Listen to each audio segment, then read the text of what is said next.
it's not rainbows and butterflies as everyone thinks. That's good because a lot of people tell you, yeah, come just with 10,000 dirhams and you're going to be okay. I'm like, yeah. how is it going to be okay? I'll tell you something I probably shouldn't tell you. Why recruiters ask, what's your plan for the next 5 years? We need to have another conversation. We need to have another podcast. Welcome again with Behomes Talk with Hussein. And today we have a very special guest who's also known as that Dubai recruiter on social media. Shervin Ghassemlou is one of the owners of recruitment companies in Dubai who helped hundreds of professionals all over the world to relocate and work in Dubai. Hello, Shervin. Hello, how are you? All good, all good. Good. Pleasure to have you today. Yeah, thanks for having me. And again, we, as I was telling you before this, we were usually we have questions to ask to our guests. To be honest, in that case, I have a lot of questions to ask you, and I'm not interested in asking from here. It's better to keep it flow and go with that. Let's do it. You started your own company a couple of years back, and you started bringing professionals from all over the world to Dubai. Yeah, so I used to be a real estate agent, and then I was head of recruitment at quite a large, well-known real estate company in Dubai. And then I saw a niche in the market where there, in my opinion, wasn't many strong real estate recruitment companies. Yes, I agree. And it was an industry that I knew, and recruitment I did back in the UK as well. So I thought it's a good idea to set up on my own and just try and attract, you know, the best quality talent from around the world to move to Dubai to do real estate, because the market's obviously doing very well. Okay. Do you specifically target specific markets like the UK market, India market, markets like that, or do you prefer to work with a specific country? I started doing the UK because that's obviously my home country and it's the country I was most comfortable with. But then as our social media grew, I remember it was around May, June last year where one of our videos went viral, and then I was getting candidates from all over the world. So we are now an international real estate recruitment company in the sense that we attract people from all over the world to move to Dubai to do real estate. Okay, how does that work? Because usually as an owner of a brokerage company in Dubai, yes, the struggle is real whenever you're trying to hire someone, because most of the time you get those questions before hiring. So for me, for example, and this is from my own experience, if you're trying to hire a good agent in the market, usually they won't come because they already sold multiple deals and they're waiting for the commission, and they're not going to leave the commission and move to you. Yeah. Right? Most probably. And most probably, if someone is moving to your company, and they always say, yeah, it's not a good company, they don't provide support and all of that, which is understandable. Some companies do that. But again, it's a little bit fishy, because if you're doing good where you are, and you've been in the market for a couple of years, you wouldn't want to come join me. Yeah, true. Okay. So the way that we tackle that, I think you need to understand, why is this person an agent? You know, what's important to them? What are they looking for? Are they looking for to earn, you know, a lot of money, in which case they might move companies for higher commission, for example? Are they looking to, you know, develop their career? So I have this conversation with owners a lot, actually, and they, you know, they say to me, how can I attract the best agents in the market? So you either look at your commission structure, is it attractive and is it better than what they're currently earning?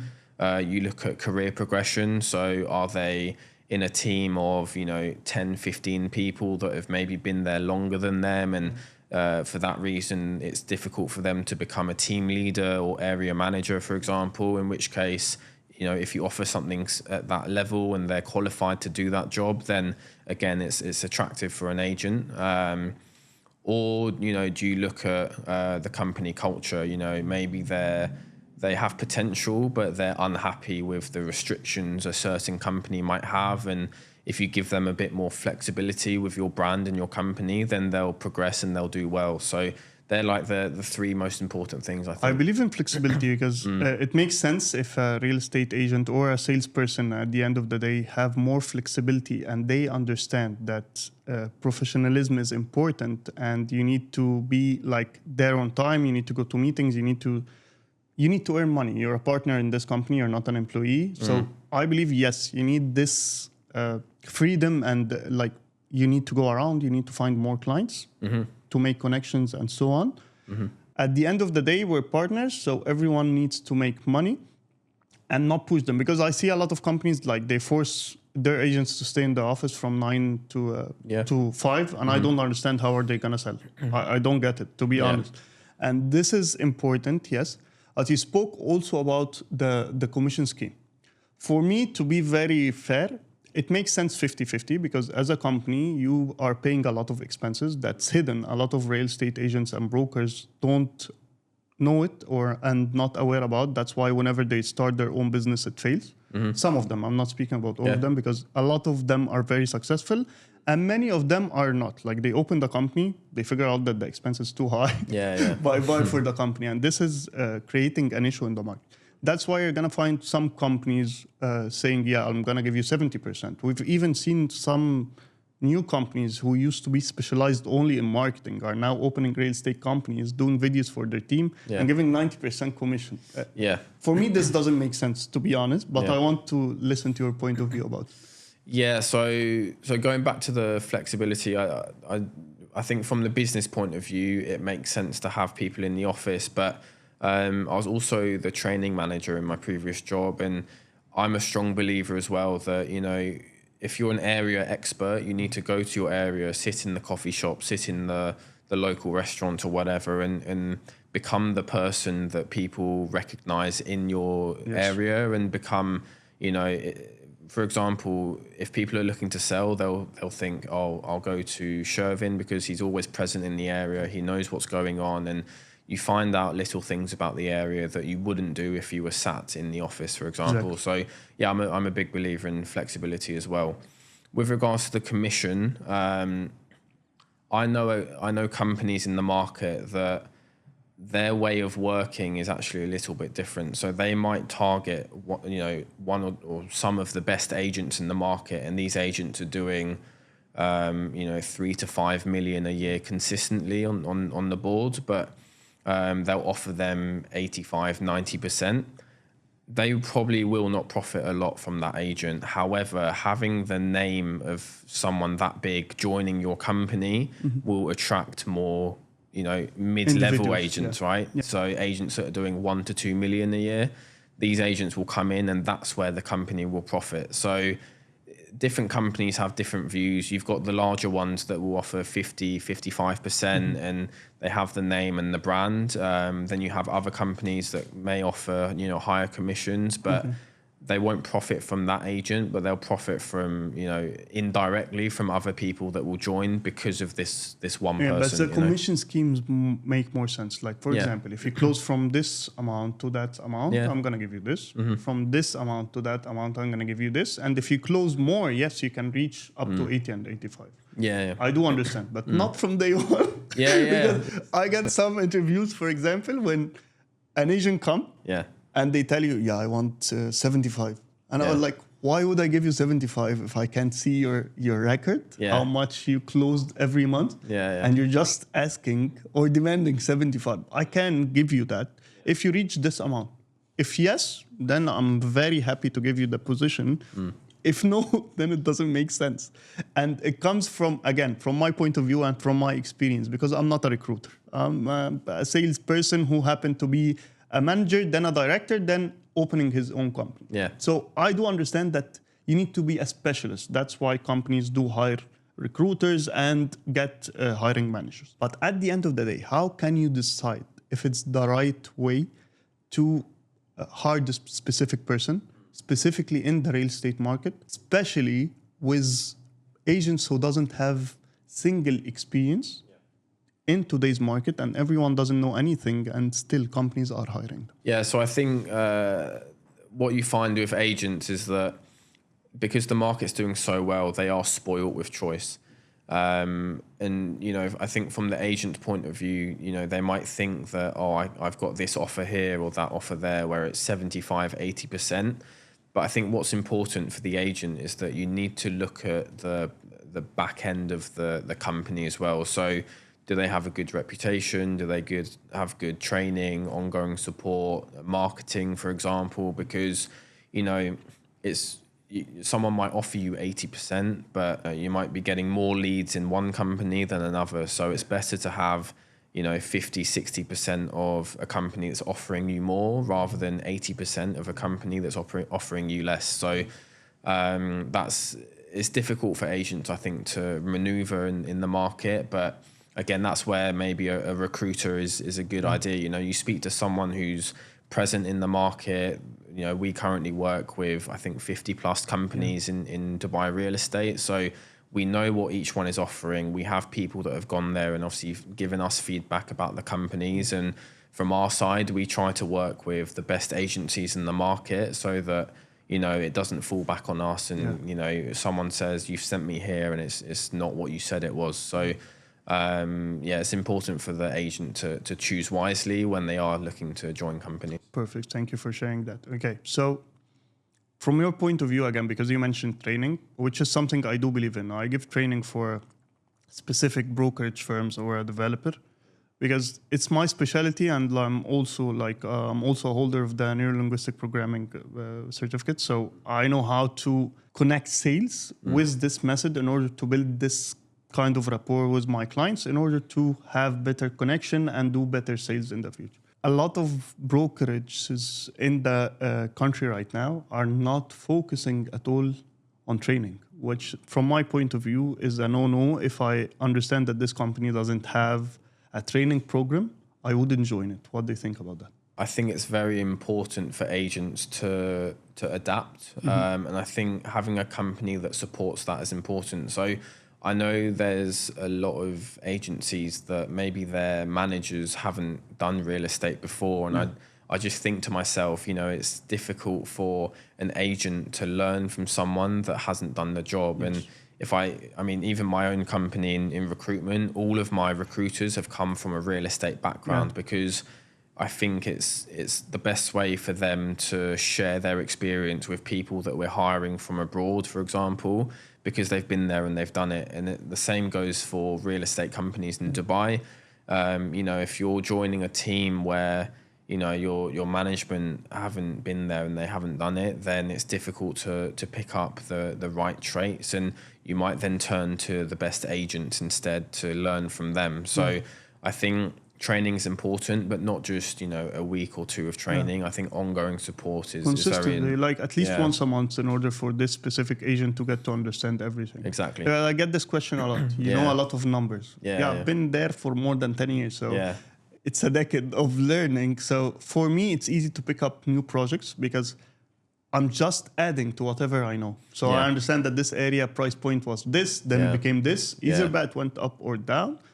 I know it, and any new project is simple to put it within those or this information. For a new agent, if they didn't specialize in a specific area, they wouldn't understand everything. Like sometimes I get calls, do you want to sell your property in Dubai Creek Harbor, for example? And I'm like, okay, tell me what do you have? And they don't even understand the price per square foot for this specific area. And for me, yes, I don't want to sell, but I usually, because we learn from everyone. Sometimes you speak with a fresh grad and he gives you like a very good tip that you can make a lot of money out of it. So I like to listen. And then I tell them, guys, like if you don't know the price per square foot, you don't have a client. You don't know this area. You don't know where's the specific location of the building. How is it possible for me to give you a unit and trust you with trying to sell it? Like, it doesn't make sense. And this, from my point of view, again, correct me if I'm not right, is a company issue. It's not this specific person issue. Yes, he should try to find a better company or to work on himself and his education to understand this area better. But at the end of the day, it's a company issue, right? And I think that shows, again, lack of training, So I was lucky when I was an agent that I had a very good team around me. And, before I even was allowed on the phones and to start calling people, then I had to learn the layouts of the apartments. I had to go to the area. I went on some shadow viewings with some of my colleagues, and I learned, I was doing Park Island in the marina, and I can tell you straight away every single unit, which way it faces, what time. How many layouts? Why do you? How many layouts? Which series and everything. This is the best thing. If Because I get as well messages from social media, I want to sell my unit. And then when I ask them, where's the unit? And they tell me this specific area, I tell them, clearly, this is not my area of specialty. And I wouldn't be able to help you as much as this person, for example. And I send it to my colleague. And if we don't have this specialty within the company, I'm very happy to recommend another agent. It's better than looking like someone who doesn't understand the market in front of the client. For me, this is... No, I completely agree. And I think it will come back to you later down the line. You know, I similar to you with my recruitment business, I have agencies that they'll ask me, can we hire experienced agents with, 5+ years experience? And I'll say to them that isn't our, that's not our target market, for example, in the industry. And, but I'll say to them, go and speak to this person or that person. And eventually when they do start to hire people from abroad, for example, I know that they'll come to me and they'll trust me with their business. So it will come back to you in the end for sure. Okay. So an advice that you would give to people who want to relocate in Dubai, find a job in Dubai in sales, because you're not only specialized in real estate recruitment, you're also specialized in sales recruitment in general. Yeah. So what advice would you give those individuals and professionals who would want to share their CV with you? So first advice I'd give anyone looking to move to Dubai from abroad is to speak to someone who's present in the industry. So, obviously as a company, that's what we do. We can then give you the best advice on, we help with full relocation support. We advise how much money if they're joining real estate, how much savings you need, and when to expect your first deal, when to expect to, start earning some good money, for example. And we'll fully prepare you for what to expect with the job. So, we'll tell you how much, calling you'll need to do or what to do to succeed in the market. And, we can put you in touch with the best companies in the industry that they have a training program that's proven, it gets results. And some of the best agents in the market are agents that we've obviously helped, place at different companies. So if you follow the process, you will succeed and you will do well. It's just, making sure that you're realistic and not selling the dream, to people, and just making sure that you're giving them the right advice so that when they do come to Dubai and do real estate, for example, they have the best opportunity to succeed and do well. Exactly. And honesty from the company as well, because for me, if I'm speaking to someone who wants to work with me and become a partner, I tell them clearly, in the past year, I haven't been doing marketing campaigns in order to generate leads. I'm doing everything organic. So whenever I have a specific clients who apply for a specific project, I'm going to send it to you directly if you know this area very well. Other than that, I'm not going to promise you the world. It's not rainbows and butterflies as everyone thinks. Yet there's a very huge potential to make a lot of money in this field if you do understand the business. So a lot of companies will promise agents everything, and then as soon as the agent goes to the company, they find out that this company is supporting the group that they had from the beginning more than they supporting new agents, which is a lot of agents become really frustrated because that, and it doesn't work. How do you choose the companies that you work with as well? Yeah, so the way that we choose the companies is a number of different ways. We look at their reputation in the market. We look at the training they support, the training they offer.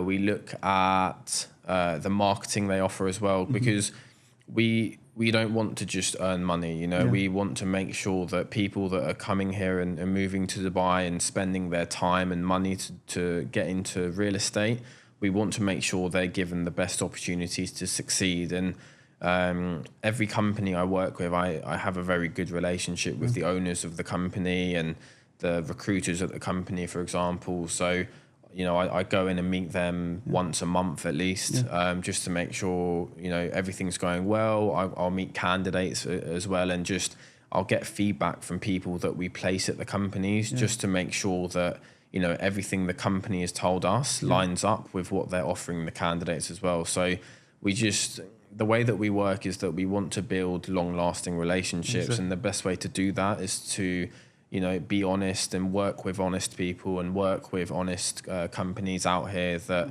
are doing what they're telling us. Which is very important right now, specifically in Dubai. Yeah, for sure. Okay, so you said at the beginning, like, yes, you tell them how much they need to come with to Dubai in order to survive for a month or two. I've seen people who closed on the first week. I've seen people who closed after 6 months. Yeah. So what is the average amount of money they think an agent should come with if they are working on zero salary commission base? And how much money would you think it will be good, or do you know that it's going to be good if someone is taking salary from a developer, for example, in order to survive in today's world? The amount of money we recommend agents to bring to Dubai with them is $15,000 as a minimum, and that should help you survive the initial 6 months.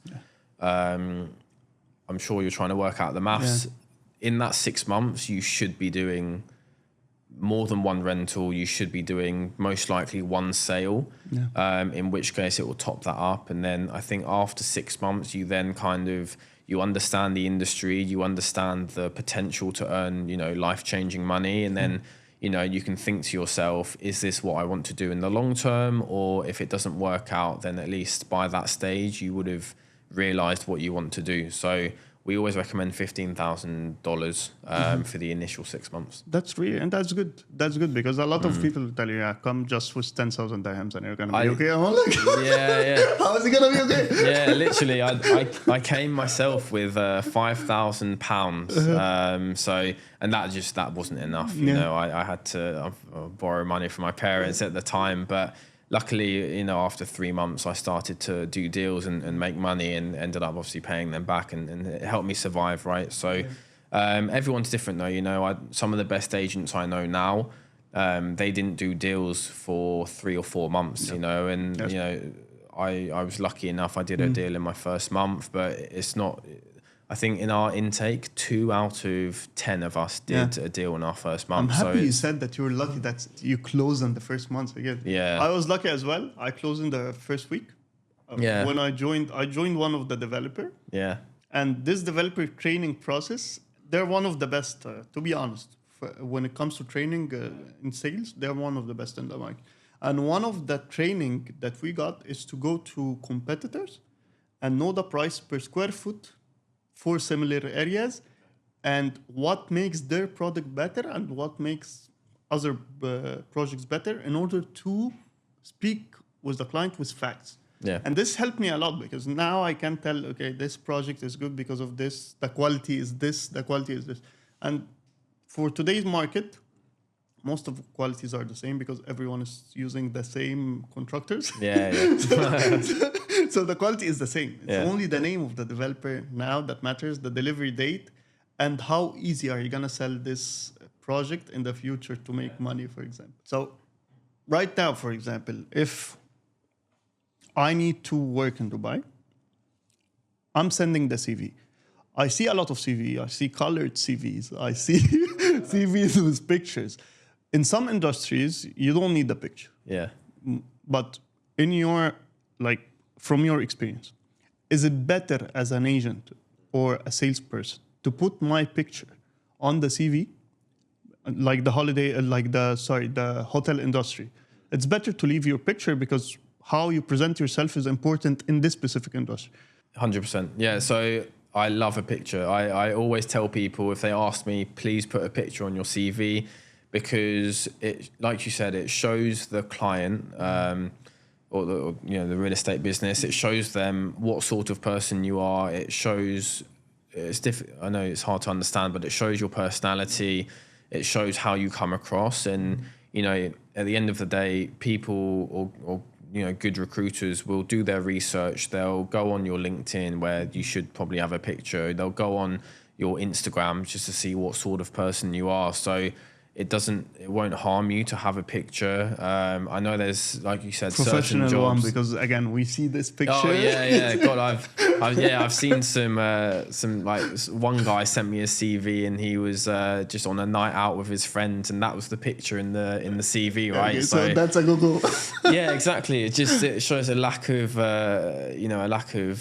what's professionalism. The word? Professionalism. Exactly. Yeah. Like so if I want to hire you in this business, I need to know that you're professional, and if you didn't take the minimum to change your profile, like your CV picture, that tells me a lot of things about you. Exactly, and it's not difficult to do a nice picture. You know, get a white wall and wear a nice shirt, and then just with an iPhone you can take a nice picture, right? Exactly. So it's easy to do, but a lot of people don't do it, and it's for me, it's a pet hate. Okay, what about the colors in the CV? Because now we get a lot of colors: pink, red, yellow.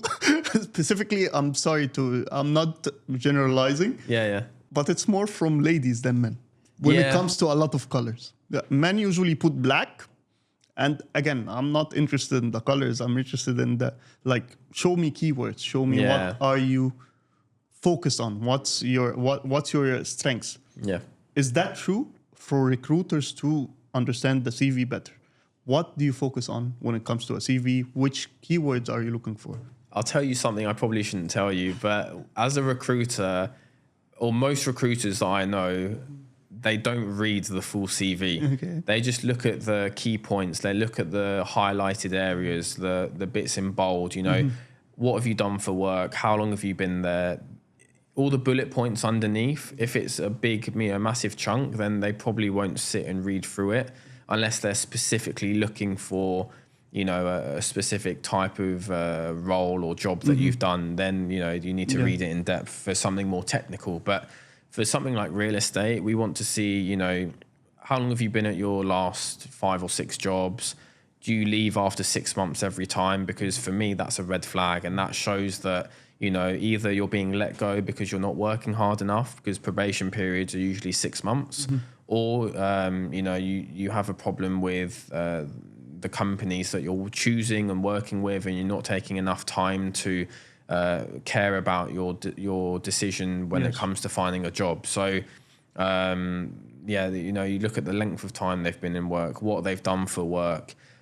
Are you applying for real estate and you've come from a sales background because that falls in line with your area of expertise? Or are you, I spoke to someone yesterday who was working in construction back in the UK, and he was looking to change industry and get into real estate because it's more sales focused. And it's important for me to find out what's your reasons behind doing that. And why are you looking to change industry from something a bit more, he was a project manager, so it's a bit more technical, to move to a sales job. And his answer was that he's too comfortable doing his job. And that's perfect. Because when you're comfortable, you're not progressing in life. So I think for someone to say that and risk leaving a stable job with a good income to get into real estate in Dubai, that's very attractive for me. And as a company owner, that would be very attractive to someone looking to hire from abroad, because for example. They have a reason to be here, and they want to improve themselves. Exactly, and they don't want to fail. You know, they've got more fire when they move out here, because they've let go of something comfortable to make it work. Yes, and this is most probably those are the people who are going to make money. Yeah, exactly. From my point of view and experience, usually those people are the ones who make money, and they do the best. They become the best real estate agents. They have the best connections in the market, and usually this is how they close. Okay, 2 questions that I really want to ask. Okay. First question: why recruiters ask, "What's your plan for the next 5 years?" Good question. They want to see what your ambitions are as a candidate. So, if they say, for example, I plan to stay with the same company for 5 years, for me, other recruiters might be different. For me, that's not a good thing, because, I always say to my candidates, when they tell me that, I say to them, you don't know in 2 years what will happen, or 3 years. You might be in the same job. You might be earning a salary and it's not progressing. And, COVID happened, right? So you don't know what will happen. So to say to me, I want to be in the same company for 5 years, it To might raise be. a red flag. Yeah, exactly. And, 'Cause- usually you need to see like I'm looking to become better in this area. I'm looking to achieve this amount of money. I'm looking to achieve this amount of Exactly. experience, and that's it. Am Exactly. I right? Yeah, exactly. And someone turned around and said, "I want to progress with the company and go into management, or I want to become the top biller or whatever." Then that's a good answer. But if they're comfortable being in the same position in the company for 5 years, then I'm it's gonna sell. exactly. Yeah, exactly.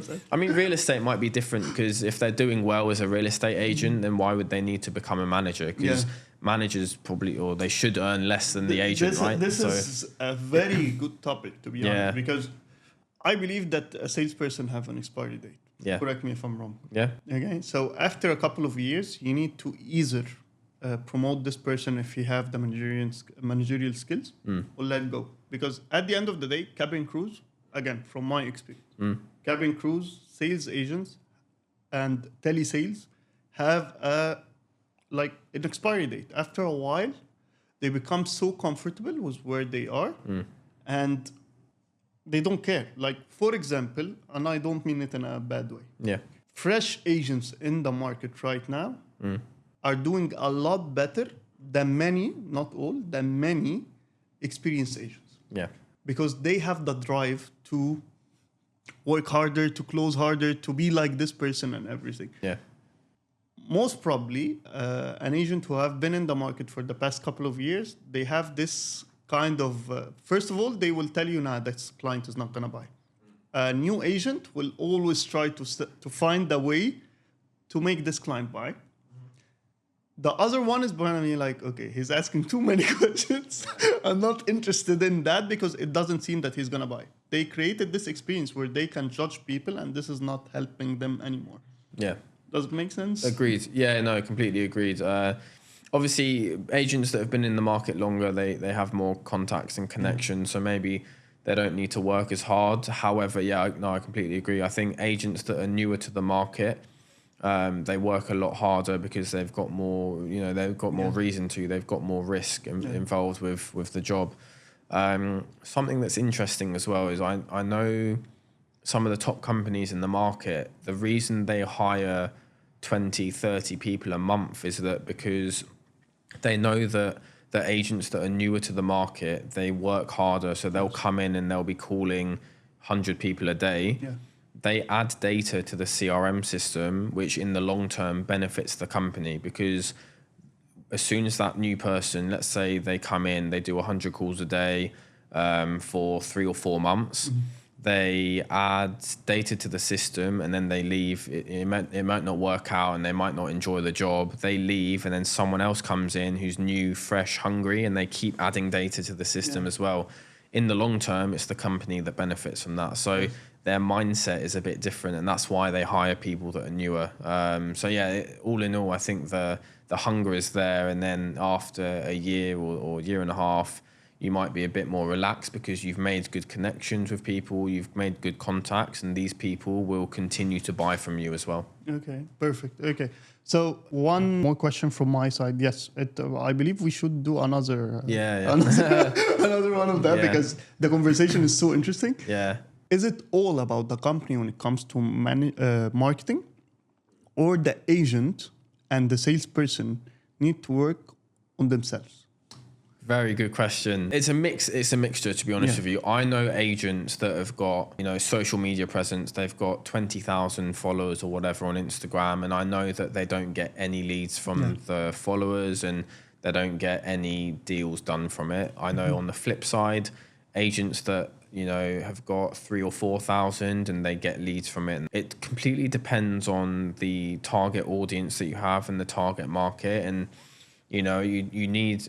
Followers are good, but you need engagement. You need to make sure they're the sorts of followers or whatever that you need for your business and your needs. So I think the companies should spend money on marketing in the back end, on portals and doing what they can.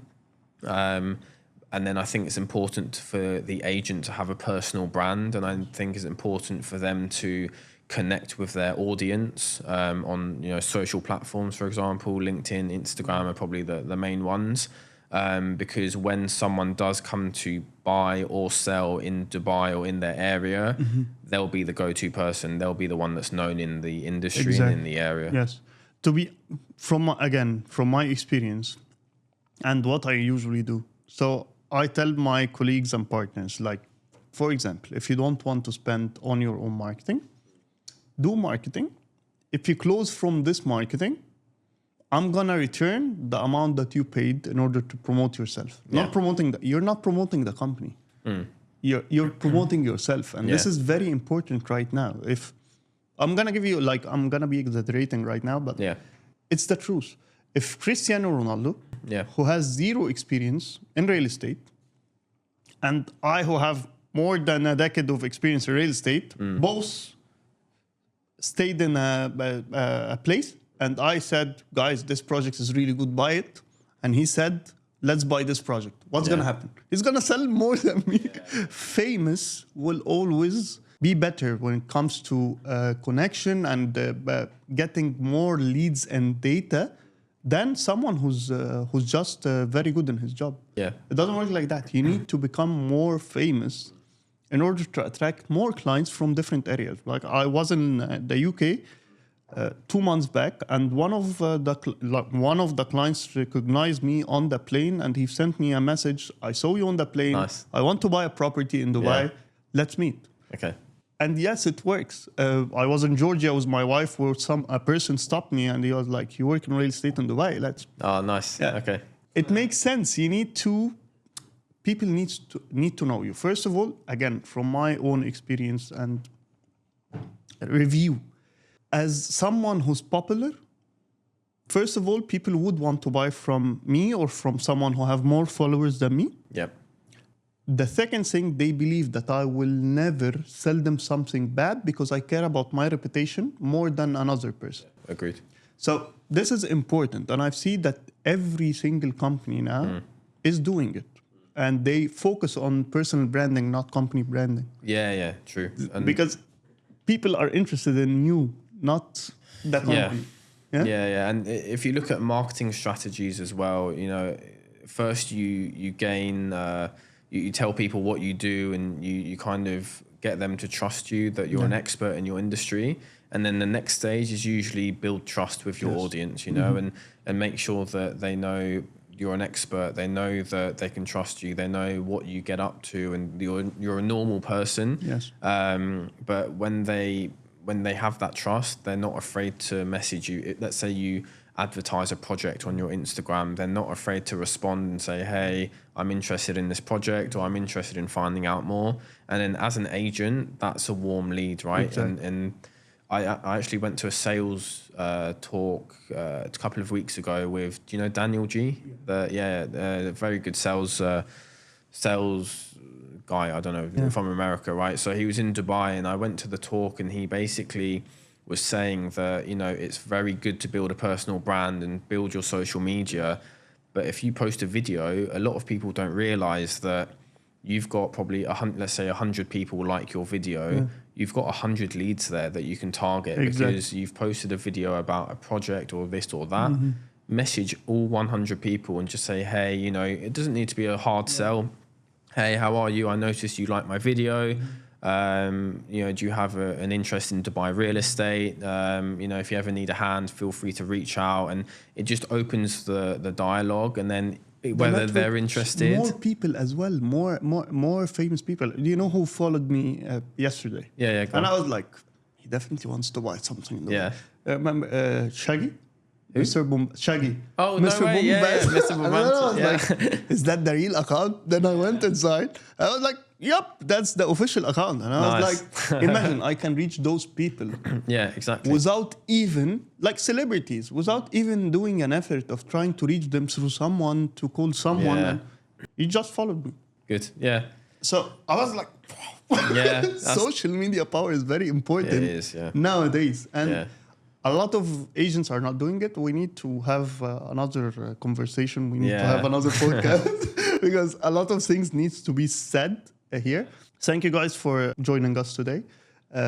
If you need to relocate to Dubai, find a job with a good company that's going to support you with training leads and you will grow in it in the future, reach to that Dubai recruiter. And thank you very much for joining me thanks today. for having me. Yeah, nice to see you. Same here.